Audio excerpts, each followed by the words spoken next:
आजकल चर्चा में है स्टूडेंट नेपाल की न्यूज़। नेपाल एक नया मसौदा कानून पेश करने जा रहा है। जी हाँ, जिसका उद्देश्य है माउंट एवरेस्ट पर केवल अनुभवी पर्वतारोहियों की अनुमति देना है।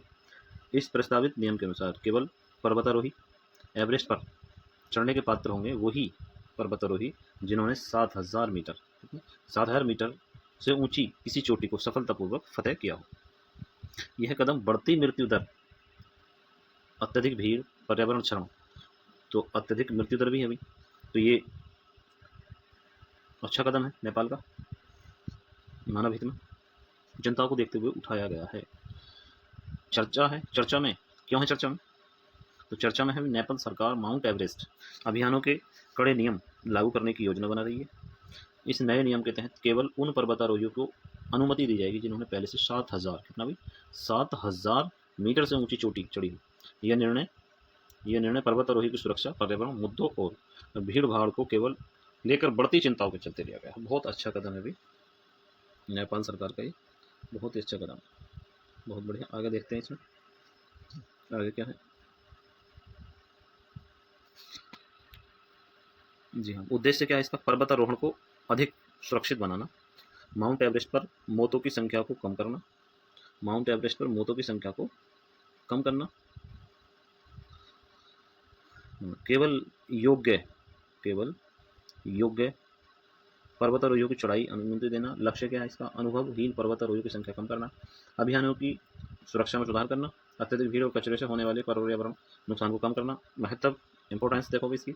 यह निर्णय नेपाल के लिए इसलिए भी महत्वपूर्ण है क्योंकि यह पर्यटन और स्थायित्व के बीच संतुलन साधता है।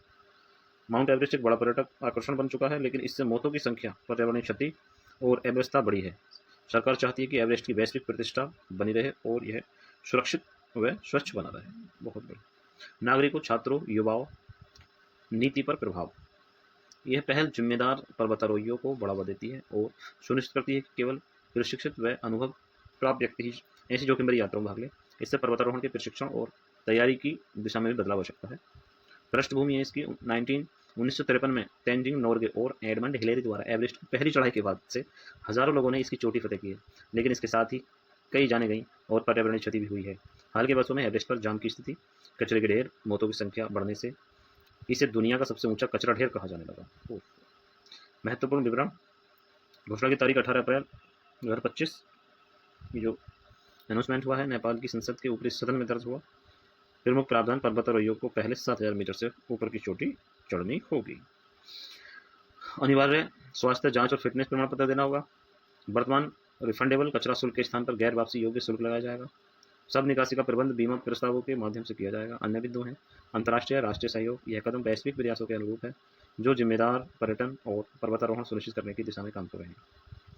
बजट फंडिंग कार्यान्वयन एजेंसियां। यह बिल पर्वतारोहण से संबंधित बुनियादी ढांचे को मजबूत करेगा और पर्वतारोहण परमिट व शुल्क से प्राप्त धन का उपयोग सुरक्षा और स्वच्छता सुनिश्चित करने में किया जाएगा। तो ये नेपाल ने अपनी सोच के अकॉर्डिंग अच्छा कदम कहेंगे, उनके नज़रिए से, सबके नज़रिए से। क्लास को समाप्त करते हैं।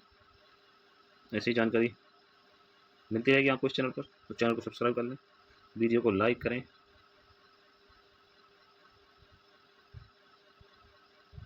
चैनल को सब्सक्राइब करें।